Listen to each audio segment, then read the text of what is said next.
సంక్రాంతికి జనం పల్లెబాటు పట్టారు. టోల్ గేట్ల దగ్గర భారీగా క్యూ లైన్స్ కనిపిస్తున్నాయి. అంతకంతకు వాహనాల రద్దీ పెరుగుతోంది. టోల్ గేట్ల దగ్గర భారీగా ట్రాఫిక్ జామ్స్ కనిపిస్తున్నాయి. స్కానింగ్ ఆలస్యం అవుతుండటంతో వాహనదారులు తీవ్ర అసహనం వ్యక్తం చేస్తున్నారు. ఉంగుటూరు మండలం పొట్టిపాడు టోల్ ప్లాజా దగ్గర వాహనాలు నిలిచిపోయాయి.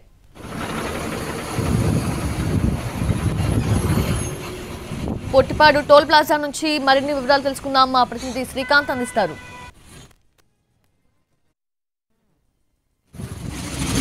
సంక్రాంతి పండుగ సందర్భంగా తెలంగాణ నుండి వస్తున్న వాహనాలతో ప్రస్తుతం ఏపీ సరిహద్దు ప్రాంతంగా ఉన్నటువంటి జగ్గైపేట నందిగామ దగ్గర టోల్ గేట్లు అయితే పెద్ద ఎత్తున వాహనాలతో నిండిపోయిన పరిస్థితి మనం విజువల్స్ లో కూడా చూడొచ్చు. ప్రస్తుతం మనం నందిగామ దగ్గర ఉన్నటువంటి కేసర చెక్ పోస్ట్ దగ్గర ఉన్నాం. చూడొచ్చు మొత్తం 5 గేట్లు ఓపెన్ చేసి వాహనాలను కూడా వదులుతున్న పరిస్థితి. నిన్న రాత్రి నుంచి ఉదయం వరకు, ఉదయం నుంచి ప్రస్తుతం వాహనాల తాకిడైతే టోల్ ప్లాజాల దగ్గర అయితే బాగా రద్దీగా కనపడుతున్న పరిస్థితి అయితే ఉంది. ఈ నేపథ్యంలో ఈ వాహనాల రద్దీ అయితే మరొక 2-3 రోజులు కొనసాగే అవకాశాలు ఉన్నాయి. ఇవాళ సాయంత్రం అలాగే రేపు కూడా ఇదే విధంగా వాహనాల రద్దీ అయితే టోల్ గేట్ల దగ్గర కొనసాగుతుందని చెప్పి అంచనా కూడా వస్తున్నారు. ఈ నేపథ్యంలోనే వాహనాలు ఎక్కువసేపు టోల్ గేట్ల దగ్గర ఆగకుండా ఉండటానికి అవసరమైన అన్ని ఏర్పాట్లు కూడా టోల్ ప్లాజా సిబ్బంది కూడా చేపట్టారు. ఒకవైపున చిల్లకల్లు చెక్ పోస్ట్, అది జగ్గైపేట దగ్గర తెలంగాణ నుంచి ఆంధ్రాలోకి ఎంటర్ అవ్వగానే వచ్చే మొదటి చెక్ పోస్ట్. అక్కడ ఇదే విధంగా టోల్ ప్లాజా దగ్గర అయితే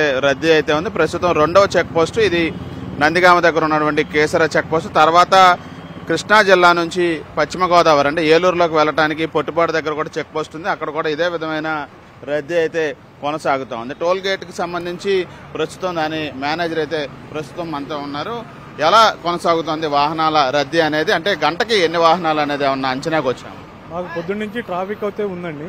ట్రాఫిక్ బాగానే వస్తుంది. హైదరాబాద్ నుంచి వచ్చిన వాహనం వాళ్ళు ప్రతి 2 సెకండ్లకి వెళ్ళిపోతున్నాయి, పాస్ అయ్యి వెళ్ళిపోతున్నాయి. ఎటువంటి ఇబ్బంది లేకుండా జరుగుతుందండి. గంటకి ఎన్ని వాహనాలు అంచనా, అంటే సాధారణ రోజులకి ఇప్పటికి తేడా ఎంత? మాకు సాధారణ రోజుల్లో వచ్చేసరికి 8,000 అలా ఉంటుంది. ఇప్పుడు కొంచెం 15,000 దాకా వెళ్ళినాయి బళ్ళు ఇప్పుడు వరకు. రోజుకా గంటకా? రోజు అండి, రోజు లెక్క ఇది అంతే. గంటకే అలా ఉండదు. ఇప్పుడు జరుగుతున్న ట్రాఫిక్ ప్రకారం అయితే క్లియర్గా వెళ్తుంది ట్రాఫిక్. దానికోసం మేము అదనంగా లైన్లు ఏర్పాటు చేశాము. ఎవరు అసౌకర్యం కలగకుండా పొద్దున్నుంచి ఈ ఎలిజిబుల్ గా ఉన్న లైన్స్ అన్ని యూటిలైజ్ చేసుకుంటున్నాం. అంటే సాధారణ రోజుల్లో ఎన్ని లైన్లు మనం అందుబాటులో ఉంచుతామో ఇవాళ ఎన్ని ఈ రద్దీని బేస్ చేసుకుని పెంచాం? 6 లైన్లు ఉంటాయండి ఇక్కడ. మొత్తం 10 లైన్లు. 10 లైన్లో సగం 5 లైన్లు వాడతాము. ఇప్పుడు 7 లైన్లు ఆపరేట్ చేస్తున్నాం. ఎటువంటి ఆటంకం లేదు.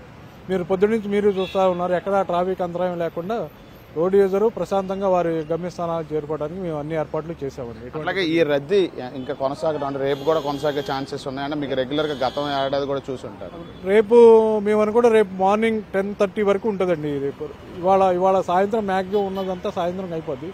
రేపు మార్నింగ్ 10:30 వరకు ఉంటుంది అనుకుంటున్నాం మేము. రోజుకి టోల్ గేట్ మీద ఎన్ని వాహనాలు అంటే రెగ్యులర్ డేకి పండగ సీజన్ లో ఎన్ని పెరుగుతాయి? అంటే ఎవ్రీ పాత రోజులు చూస్తే 34,000 మాకు రెగ్యులర్ గా వస్తాయి హైదరాబాద్ వెహికల్స్. ఈ సంవత్సరం కాకపోయినా ప్రతి సంవత్సరం ఇది ఉంటానే ఉంటుంది. దానికి తగ్గట్టు దాన్ని ప్లాన్ చేసుకొని మేము దానికి తగ్గట్టు ఏర్పాట్లు చేసుకుంటూ ఉంటాం. పెరిగే ట్రాఫిక్ ని బట్టి దాని ఏర్పాట్లు చేసుకుంటూ ఉంటాం. చూస్తారే ఎక్కడ 2 లైన్లు ఖాళీగానే ఉన్నాయి. దానికి ఎటువంటి ఆటంకం లేకుండా దానికి తగ్గట్టు చూస్తూ ఉంటాం, ట్రాఫిక్ ఇబ్బంది లేకుండా. ఓకే సార్, ఇది మొత్తంగా అయితే టోల్ గేట్ల దగ్గర వాహనాల తాకిడైతే కొనసాగుతూనే ఉంది. దానికి అనుగుణంగానే మొత్తం 7 గేట్లను కూడా ఎత్తి ప్రస్తుతం వాహనాలను అయితే అధికారులు టోల్ ప్లాజా సిబ్బంది అయితే అనుమతిస్తూ ఉన్నారు. నిన్న రాత్రి నుంచి ఇప్పటి వరకు కూడా ఇదే పరిస్థితి ఉంది. రేపు ఉదయం 10:30 గంటల వరకు ఇదే విధంగా తెలంగాణ నుంచి వచ్చే వాహనాలతో టోల్ ప్లాజాల దగ్గర రద్దీ అయితే కొనసాగుతుంది. దానికి అవసరమైన అనుగుణంగా అన్ని ఏర్పాట్లు కూడా చేశామని చెప్పి అయితే టోల్ ప్లాజా సిబ్బంది అయితే చెప్తా ఉన్నారు. కెమెరా పర్సన్ లక్ష్మణ్తో శ్రీకాంత్, NTV, నందిగామ నుంచి.